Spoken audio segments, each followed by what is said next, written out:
Hi, everyone. Hello again. We're in Genesis chapter 21, reading from the New King James and the ESV. And the Lord visited Sarah as he had said, and the Lord did for Sarah as he had spoken. For Sarah conceived and bore Abraham a son in his old age, at the set time which God had spoken to him. And Abraham called the name of his son, who was born to him, whom Sarah bore to him, Isaac. Then Abraham circumcised his son Isaac when he was 8 days old, as God had commanded him. Now Abraham was 100 years old when his son Isaac was born to him. And Sarah said, God has made me laugh, and all who hear will laugh with me. She also said, who would have said to Abraham that Sarah would nurse children?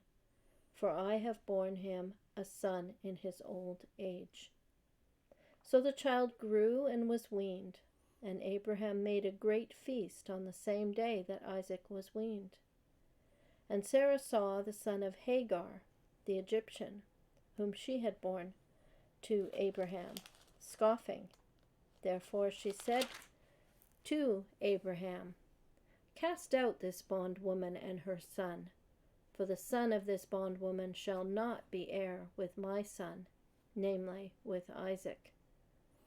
And the matter was very displeasing in Abraham's sight because of his son. But God said to Abraham, do not let it be displeasing in your sight because of the lad or because of your bondwoman. Whatever Sarah has said to you, listen to her voice, for in Isaac your son shall be called. Yet I will also make a nation of the son of the bondwoman, because he is your seed. So Abraham rose early in the morning, and took bread and a skin of water, and put it on her shoulder, and he gave it and the boy to Hagar, and sent her away. Then she departed, and wandered in the wilderness of Beersheba. When the water in the skin was gone, she put the child under one of the bushes. Then she went and sat down opposite him, a good way off, about the distance of a bowshot. For she said, let me not look on the death of the child. And as she sat opposite him, she lifted up her voice and wept. God heard the voice of the boy, and the angel of God called to Hagar from heaven and said to her, what troubles you, Hagar? Fear not, for God has heard the voice of the boy where he is. Up, lift up the boy, hold him fast with your hand, for I will make him into a great nation. Then God opened her eyes, and she saw a well of water, and she went and filled the skin with water and gave the boy a drink. And God was with the boy, and he grew up. He lived in the wilderness and became an expert with the bow. He lived in the wilderness of Paran, and his mother took a wife for him from the land of Egypt. At that time, Abimelech and Phicol, the commander of his army, said to Abraham, God is with you in all that you do. Now therefore swear to me here by God that you will not deal falsely with me, or with my descendants, or with my posterity. But as I have dealt kindly with you, so you will deal with me, and with the land where you have sojourned. And Abraham said, I will swear. Then Abraham rebuked Abimelech because of a well of water which Abimelech's servants had seized. And Abimelech said, I do not know who has done this thing. You did not tell me, nor had I heard of it until today. So Abraham took sheep and oxen and gave them to Abimelech, and the two of them made a covenant. And Abraham set 7 ewe lambs of the flock by themselves. Then Abimelech asked Abraham, What is the meaning of these 7 ewe lambs which you have set by themselves?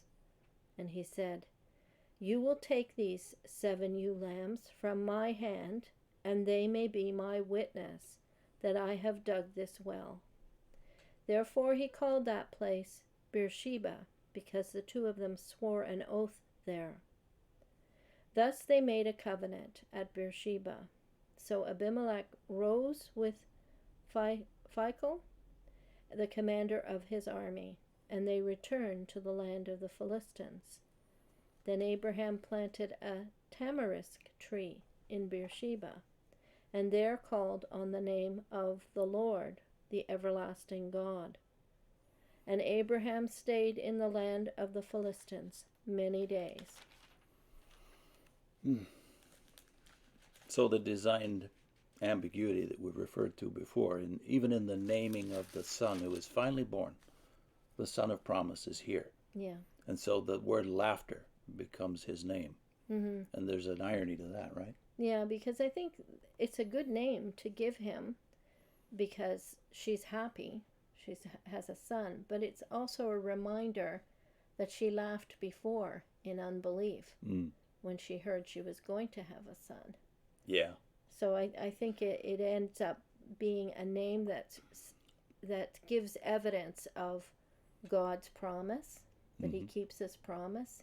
He's vindicated, that he says you're going to have a child through Sarah, and it happens. And it's also a memorial of their unbelief, or at least her unbelief. Yeah, and their joy. Yeah. So it's got a nice combination of things. You had in verse 9 that the boy is scoffing, while the ESV has laughing. Okay, so the irony here is double, i.e. now you have this child. After all, this child was the calculation of Sarah herself. In their unbelief, really.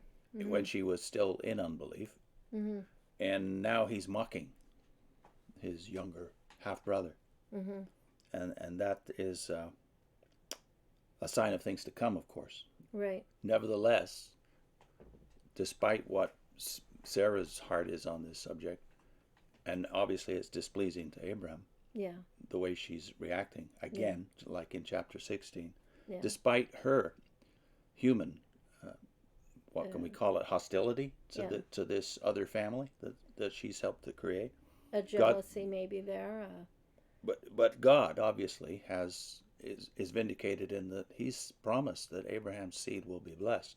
Yeah. And even though the blessing, the spiritual blessing, is coming through this newborn, who's at this point about 5 years old, if he's being weaned, 4 or 5 years old. I used to think, like this part of the story where he gives her a skin of water and some bread, right? Is that what it says? He gives it just seemed like so little. Like it seemed kind of stingy. Mm-hmm. I thought, wow, he's such a wealthy man, and that's what he's going to give him. Mm-hmm.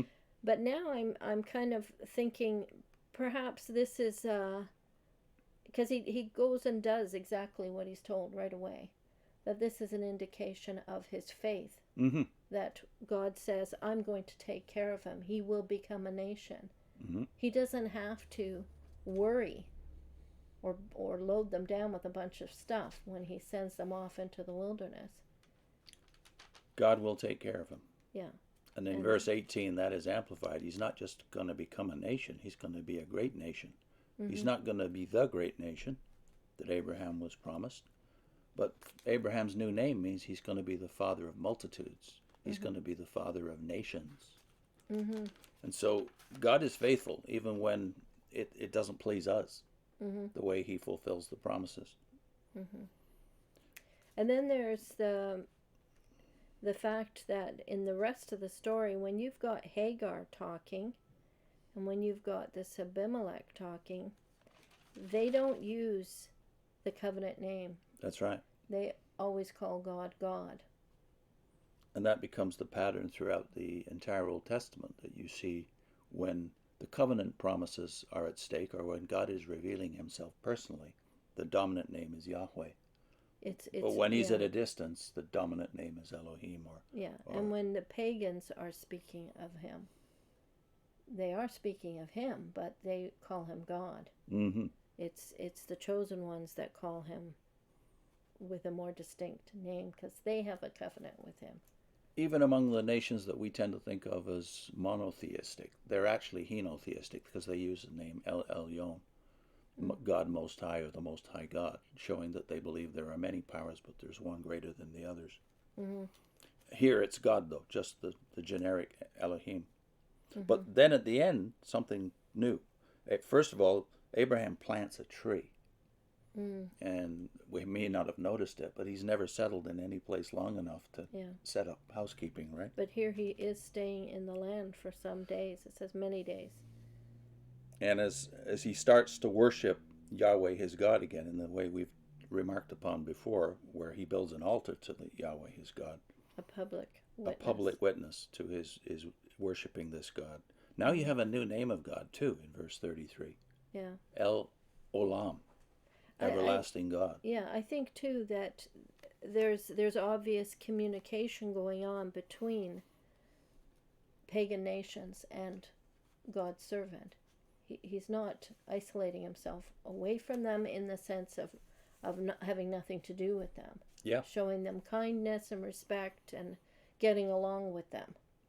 Indeed. That seems obvious. They're trying to cooperate with one another and live together. Mm-hmm. Here's what F.B. Meyer has to say about the timing here. God has his set times. It is not for us to know them. Indeed, we cannot know them. We must wait for them. If God had told Abraham in Haran that he must wait for 30 years until he pressed the promised child to his bosom, his heart would have failed him. So, yeah, we are more than 25 years into the story here. Mm-hmm. God did not blessedly give him the schedule. Yeah, that was a mercy. And that we have Barnhouse talking about the role of Ishmael in the growth of the Arab race. Thus, a quartet of infamy plagued the children of God through all their history. Abraham's Ishmael, Isaac's Esau, and Lot's Moab and Ammon. From these come the Arab race of today and the religion of Islam, and the greatest barrier in the progress of Christian missions and to Israel's possession of the land. Thus the fruit of our flesh opposes the fruit of the Spirit. Now he's saying this about 3 generations ago, before the thing got particularly acute in the wars of the 60s and 70s between Israel and the Arabs, and the growth of militant Islam in our generation. I think it also teaches you that God lets us make our mistakes. Mm-hmm. Believers or non-believers, he lets people make their mistakes and they live with the consequences of it. They sure do. He doesn't interfere with it, but he still gets his will done. Mm-hmm. And Griffith Thomas, and he remarks upon this new name, El Olam.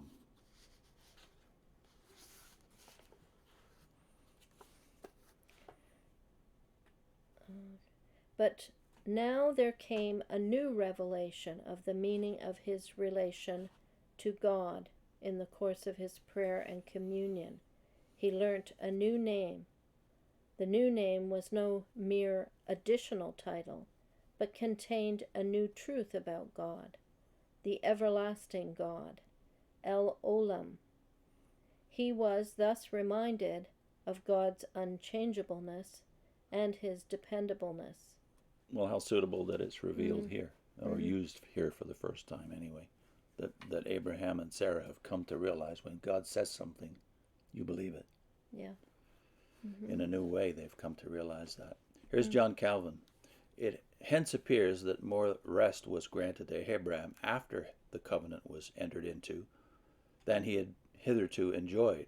For now he begins to plant trees, which is a sign of a tranquil and fixed habitation. For we never before read that he planted a single shrub. Wherefore we see how far his condition was improved, because he was permitted to lead, as I may say, a settled life. The assertion that he called on the name of the Lord, I thus interpret: he instituted anew the solemn worship of God in order to testify his gratitude. Therefore God, after he had led his servant through continually winding paths, gave to him some relaxation in his extreme old age. And he sometimes so deals with his faithful people, that when they have been tossed by various storms, he at length permits them to breathe freely. As it respects calling upon God, we know that Abraham, wherever he went, never neglected this religious duty. There is an exception, of course, in Egypt, right? Mm-hmm. Nor was he deterred by dangers from professing himself a worshipper of the true God, although on this account he was hateful to his neighbors. But as His conveniences for dwelling in the land increased. He became the more courageous in professing the worship of God. So you see progress in Abraham's faith too, not just in Sarah's. Yeah. As he begins to realize everything that God has said has come true.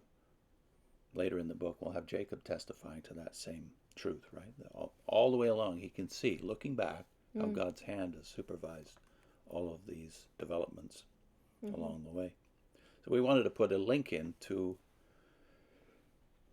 Charles Taze Russell and Nelson Barber on Armageddon, Islam, Israel, Gog, and Russia. This is what the Watchtower originally taught about what would happen after the Gentile times expired in 1914. See you soon. Bye.